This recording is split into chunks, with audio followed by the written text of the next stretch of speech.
Hello everyone, welcome to my channel Pranita Shukla study hub.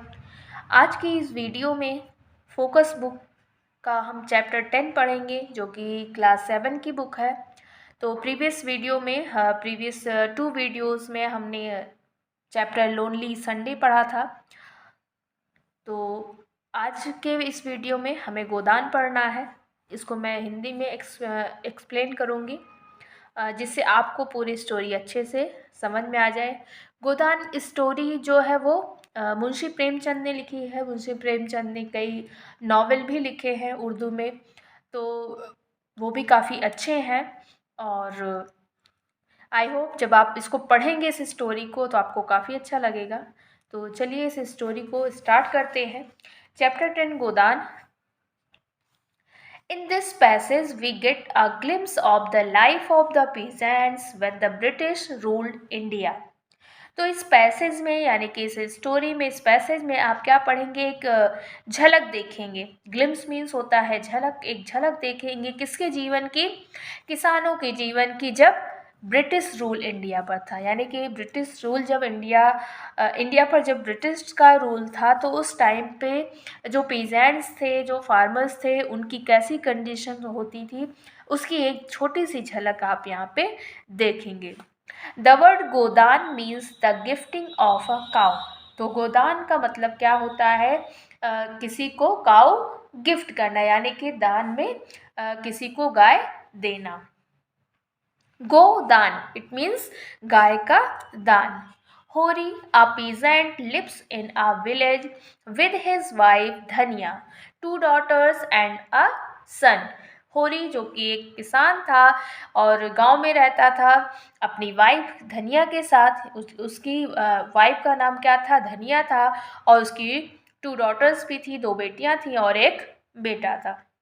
Hori and other peasants are exploited by the village जमींदार and greedy money lenders। तो होरी और जो दूसरे किसान थे उस गांव के जमींदारों के द्वारा, और जो ग्रीडी मनी लेंडर्स होते हैं, यानी कि जो ब्याज पर पैसे देते हैं, उनके द्वारा वो काफ़ी परेशान किए जाते थे। The pride of Hori's household is a cow. तो होरी के घर का प्राइड, यानी कि गर्व क्या था? किस पर वो गर्व महसूस करते थे? उनके घर का कौन था? एक गाय थी।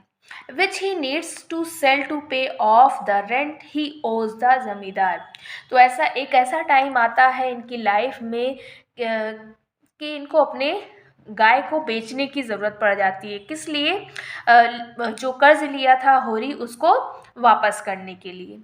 Read on to find out how Hori deals with the problem. तो आप इस पैसेज में, इसका मतलब हम लोग इस पैसेज में पढ़ेंगे, इस स्टोरी में, कि इस प्रॉब्लम को होरी कैसे डील करता है। Hori's home was not the same ever since the cow entered it. Dhanya, his wife, could hardly contain her pride, nor could she stop bringing the cow into every conversation. तो होरी के घर की condition पहले ऐसे नहीं थी। जब उनके घर में गाय आई जब उनके घर में गाय आई तो उसके पहले की जो कंडीशन थी वो उतनी अच्छी नहीं थी। लेकिन अब कैसा हो गया है कि उनकी वाइफ है, जो होरी की वाइफ धनिया है, वो अपनी हर एक कन्वर्सेशन में, अपनी हर एक टॉक में, अपनी हर एक बात में उस काऊ का जिक्र किया करती है। क्योंकि जब से उनके घर में काऊ आई थी, तब से इनके काफ़ी कंडीशन, यानी कि इकोनॉमिकली ये काफ़ी अच्छे हो गए थे, सारी चीज़ें अच्छी हो गई थी। तो इस वजह से ये लोग क्या करते थे? ये लोग अपनी काऊ को लकी मानते थे, और फिर धनिया खुशी के मारे हर एक बात में अपनी गाय की बात किया करती थी। The straw they had kept aside for the animals was finished. तो स्ट्रॉ, इसका मतलब जो भूसा कह सकते हैं, जो सूखी घास होती है अब गाय के लिए, जानवरों के लिए जो रखी गई थी, वो सब खत्म हो गई थी। Hori had planted some green fodder in the sugar cane field. तो होरी ने क्या किया था? अपनी शुगर केन फील्ड में, यानी कि गन्ने के खेत में, उसने कुछ हरी घास, यानी कि हरे चीज़ें उगाई थी। किसके लिए? अपने जानवरों के लिए।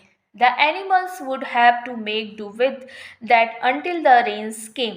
तो जो उनके घर के एनिमल्स थे, जानवर थे, उनको अब उसी घास से काम चलाना था जो कि वो अपने शुगर केन के फील्ड में बोया था, जब तक कि बारिश ना हो जाती.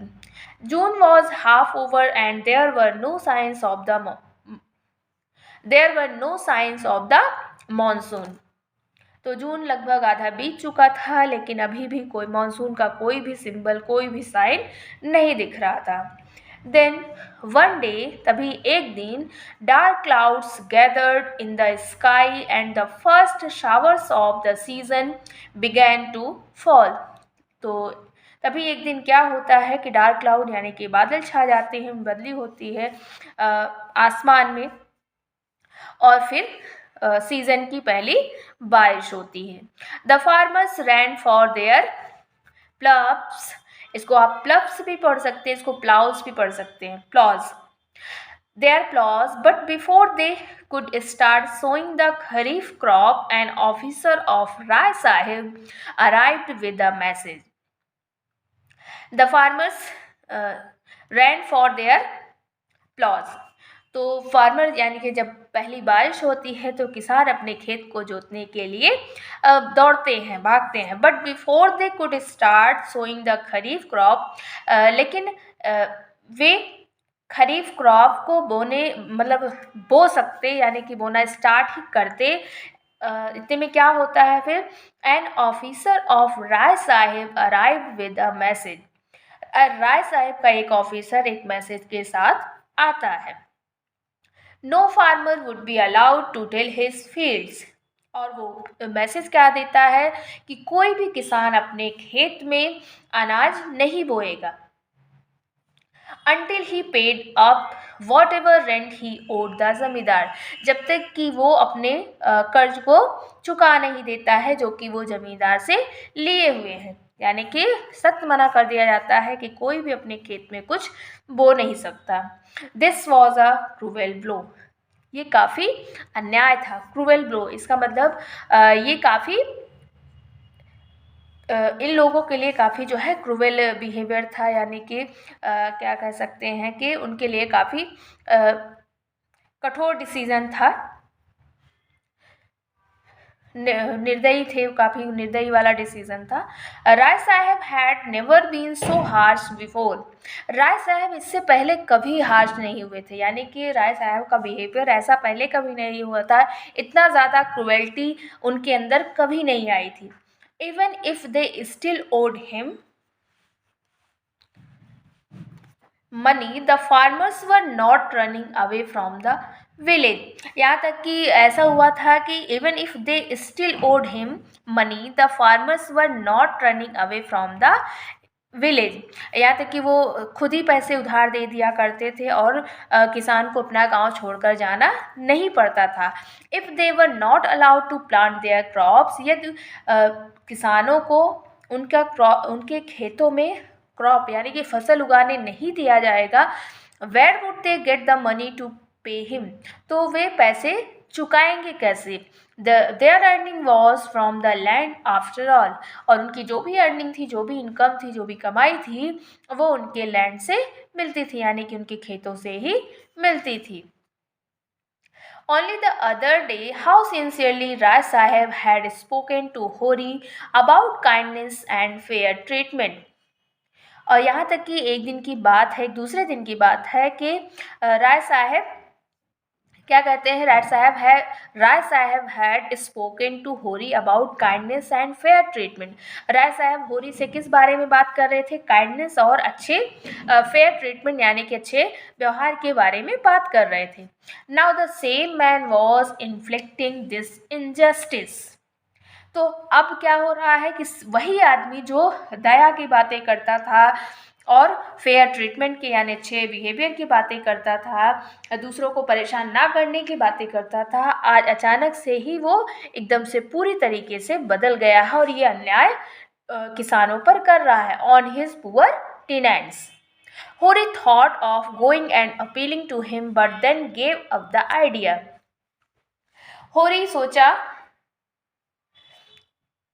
सोचा कि वह उसके पास जाकर अपील करे, लेकिन फिर क्या होता है, वो इस आइडिया को वहीं छोड़ देता है। Why should he alone risk Rai Sahib's wrath, वो अकेले ही राय साहब के गुस्से का रिस्क क्यों ले। Whatever fate was in store for them he would suffer along with the other farmers. Whatever fate was in store for them, he would suffer along with the other farmers. जैसे कि बाकी किसान सफ़र करेंगे, परेशानियां उठाएंगे, वैसे ही होरी भी उनके साथ उठा लेगा। वो अकेले जाकर वहाँ पर रिस्क क्यों ले, यानी कि और कोई जाने के लिए तैयार नहीं था। तो एक बार तो होरी के मन में ये होता है कि उसको जाकर वहाँ रिक्वेस्ट करनी चाहिए राय साहब से, लेकिन फिर वो अपना अपने इस विचार को वहीं छोड़ देता है, क्योंकि वो सोचता है कि वो अकेले ही रिस्क क्यों ले, बाकी सब नहीं जा रहे हैं, जब वो परेशानियों को झेल लेंगे तो वो भी झेल लेगा। Everyone rushed to borrow money from the various money lenders in the village. और जो बाकी पेजेंट्स थे वो क्या करते हैं, अलग अलग मनी लेंडर्स जो पैसे देते हैं उधार, उनके पास जाते हैं अलग गाँव में पैसे मांगने के लिए। मंगरू शाह, पंडित दाता दीन एंड दुलारी, ये सब कौन है, मनी लेंडर्स हैं। Besides them many others in the village had tried their hand at money lending whenever they had a few rupees to spare. तो मंगरू शाह, पंडित दाता दीन और दुलारी के अलावा और भी कुछ लोग ऐसे थे जिन्होंने ये काम ट्राई किया था, किसका, मनी लेंडिंग का, पैसे उधार देने का काम ट्राई किया था जब उनके पास पैसे बच जाते थे। इवन होरी हैड वंस, यहाँ तक कि होरी ने भी ये काम किया था, एक बार किया था। And that was the reason